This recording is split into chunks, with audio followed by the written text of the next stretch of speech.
ابو واقد laissez Haris بن عوف نے بیان کیا کہ رسول اللہ صلی اللہ علیہ وآلہ وسلم مسجد میں تشریف رکھتے تھے کہ 3 آدمی باہر سے آئے، 2 تو رسول اللہ صلی اللہ علیہ وآلہ وسلم کی مجلس میں حاضری کی غرض سے آگے بڑھے، لیکن تیسرا چلا گیا۔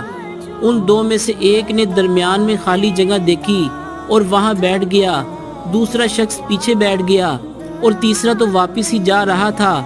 جب رسول اللہ صلی اللہ علیہ وآلہ وسلم واعظ سے فارغ ہوئے تو آپ نے فرمایا، کیا میں تمہیں ان تینوں کے متعلق ایک بات نہ بتاؤں؟